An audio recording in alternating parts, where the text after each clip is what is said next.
राधे राधे दोस्तों आज की हमारी इस वीडियो में जानेंगे कि माघ अमावस्या कब है और इस दिन से जुड़ा मुहूर्त, पूजन विधि और इस दिन का महत्व। तो चलिए बिना देर किए सुनते हैं। हिंदी पंचांग के अनुसार हर महीने में कृष्ण पक्ष का अंतिम दिन अमावस्या होती है। हिंदू धर्म में अमावस्या को बहुत ही शुभ माना गया है। इस दिन व्रत, पूजन और गंगा स्नान के बाद पितरों के तर्पण का बहुत ही महत्व होता है। साल 2023 में माघ महीने की अमावस्या तिथि 21 जनवरी 2023 दिन शनिवार को है। माघ मास में पड़ने के कारण इसे माघी अमावस्या भी कहते हैं या इसे मौनी अमावस्या भी कहा जाता है। अमावस्या का नाम दिनों के अनुसार रखा जाता है। 21 जनवरी 2023 का दिन शनिवार को पड़ने के कारण माघ की अमावस्या शनि अमावस्या भी है। धार्मिक मान्यताओं के अनुसार मौनी अमावस्या के दिन पवित्र नदियों में स्नान, दान और पितरों का तर्पण करने और भगवान विष्णु की पूजा से पापों से मुक्ति मिलती है। ग्रह दोष समाप्त हो जाते हैं।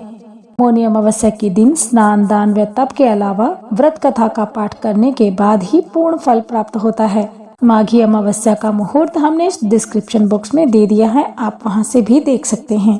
तो चलिए अब जान लेते हैं माघी अमावस्या की पूजन विधि। अमावस्या के दिन प्रातःकाल उठकर गंगा या किसी पवित्र नदी में स्नान करें। यदि ये संभव ना हो तो घर पर ही नहाने के पानी में थोड़ा सा गंगा जल डालकर स्नान कर लें। नदी या सरोवर में ही अंजलि से अपने हाथों की अंजलि बनाकर सूर्य देव को जल का अर्घ दें व बहती धारा में तिल प्रवाहित करें।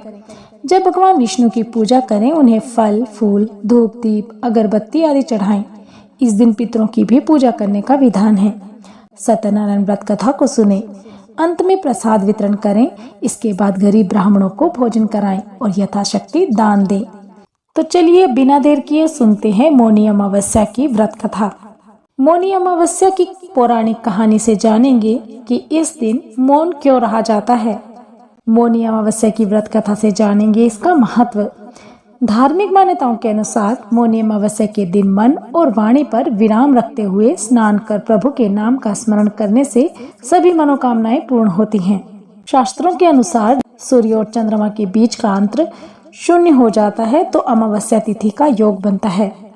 पौराणिक कथाओं के अनुसार मौनी अमावस्या के दिन मनु ऋषि का जन्म हुआ था। इस दिन मौन व्रत कर विधिवत श्री हरि विष्णु भगवान की पूजा अर्चना करने से मुनि पद की प्राप्ति होती है। मौनी अमावस्या पर मौन धारण कर स्नान करने का विधान है। ऐसा करने से वैकुंठ लोक की प्राप्ति होती है। इस दिन पीपल के पेड़ व भगवान विष्णु की विधिवत पूजा भी बहुत ही महत्वपूर्ण मानी गई है। स्कंद पुराण में वर्णित एक कथा के अनुसार बिना व्रत कथा किए किसी भी व्रत को पूर्ण नहीं माना जाता। तो चलिए बिना देर किए सुनते हैं मौनी अमावस्या की पौराणिक कथा। प्राचीन काल में कांचीपुरी में देव स्वामी नाम का एक ब्राह्मण रहता था। उसकी पत्नी का नाम धनवती था। उसके 7 पुत्र और एक पुत्री थी। पुत्री का नाम गुणवती था। ब्राह्मण ने 7 पुत्रों का विवाह करने के बाद पुत्री के लिए वर तलाश करने के लिए अपने सबसे बड़े पुत्र को भेजा। उसने एक ज्योतिषी को कन्या की कुंडली दिखाई। तब उस ज्योतिषी ने बताया कि विवाह होते ही कन्या विधवा हो जाएगी। ज्योतिषी की बात सुन ब्राह्मण दुखी हो गया और उसने इसका उपाय पूछा। उपाय पूछे जाने पर ब्राह्मण ने बताया कि सिंहल द्वीप पर एक सोमा नाम की धोबिन रहती है। यदि वह कन्या की शादी से पहले घर आकर उस लड़की को आशीर्वाद दे तो ये दोष दूर हो जाएगा। ब्राह्मण ने गुणवती को अपने सबसे छोटे पुत्र के साथ सिंहल द्वीप भेजा। दोनों सागर किनारे पहुंचकर उसे पार करने की कोशिश करने लगे। जब समुद्र को पार करने का कोई रास्ता नहीं मिला तो भूखे प्यासे एक वट वृक्ष के नीचे आराम करने लगे। पेड़ पर घोंसले में एक गिद्ध का परिवार रहता था। उस समय घोंसले में केवल गिद्ध के बच्चे थे। वे सुबह से भाई बहन के क्रियाकलापों को देख रहे थे। शाम को जब गिद्ध के बच्चों की माँ भोजन लेकर घोंसले में आई तो उन बच्चों ने उन भाई बहन की कहानी अपनी माँ को बताई।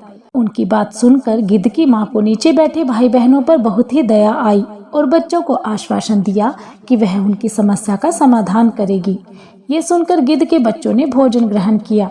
दया और ममता से वशीभूत गिद्ध माता उनके पास आई और बोली कि मैंने आपकी समस्याओं को जान लिया है। इस वन में जो भी फल फूल मिलेगा मैं आपके लिए ले आती हूँ तथा प्रातःकाल मैं आपको सिंहल द्वीप धोबिन के पास पहुँचा दूंगी। अगले दिन सुबह होते ही गिद्ध माता ने दोनों भाई बहनों को समुद्र पार करवाकर सिंहल द्वीप सोमा के पास पहुंचा दिया। गुणवती प्रतिदिन सुबह सूर्योदय से पहले सोमा का घर लीप दिया करती थी। एक दिन सोमा ने अपनी बहुओं से पूछा कि प्रतिदिन सुबह हमारा घर कौन लीपता है। बहुओं ने तारीफ बटोरने के लिए कहा कि हमारे अलावा और कौन ऐसा करेगा, लेकिन सोमा को उनकी बातों पर यकीन नहीं हुआ और वो ये जानने के लिए पूरी रात जागती रही। तभी उसने सुबह गुणवती को घर साफ करते हुए देख लिया और उससे उसकी परेशानी पूछी। गुणवती ने अपनी परेशानी बताई, जिसे सुनकर सोमा चिंतित हो गई और उसके घर जाकर पूजा पाठ करने के लिए तैयार हो गई। सोमा ने ब्राह्मण के घर आकर पूजन किया, लेकिन इसके बावजूद गुणवती का विवाह होते ही उसके पति की मृत्यु हो गई। तब सोमा ने अपने सभी पुण्य गुणवती को दान कर दिए, जिससे उसका पति जीवित हो गया। लेकिन पुण्य की कमी से सोमा के पति और बेटे की मृत्यु हो गई। सोमा ने सिंहल द्वीप लौटते हुए रास्ते में पीपल वृक्ष की छाया में विष्णु जी का पूजन कर 108 बार पीपल की परिक्रमा की। उसके पुण्य प्रताप से परिवार के सभी सदस्य जीवित हो गए। बोलिए श्रीमन नारायण भगवान की जय। इस प्रकार मौनी अमावस्या के दिन किसी पवित्र नदी में स्नान कर विधिवत भगवान विष्णु की पूजा अर्चना करने व पीपल के पेड़ की परिक्रमा करने से मनोवांछित फल की प्राप्ति होती है तथा परिवार के सभी सदस्यों पर भगवान का आशीर्वाद सदैव बना रहता है। श्रीमन नारायण नारायण हरि हरि भजमन नारायण नारायण हरि हरि। तेरी लीला सबसे न्यारी न्यारी हरि हरि। तो दोस्तों, कैसी लगी आपको हमारे द्वारा सुनाई गई ये वीडियो, हमें कमेंट बॉक्स में कमेंट कर जरूर बताइएगा। यदि आप हमारे चैनल पर नए हैं तो हमारे चैनल को सब्सक्राइब करें, हमारी वीडियो को लाइक करें और बेल आइकन जरूर दबाएं ताकि आपको हमारी हर वीडियो की अपडेट प्राप्त होती रहे। आप सभी का हमारे चैनल को ढेर सारा प्यार देने के लिए बहुत बहुत धन्यवाद। राधे राधे।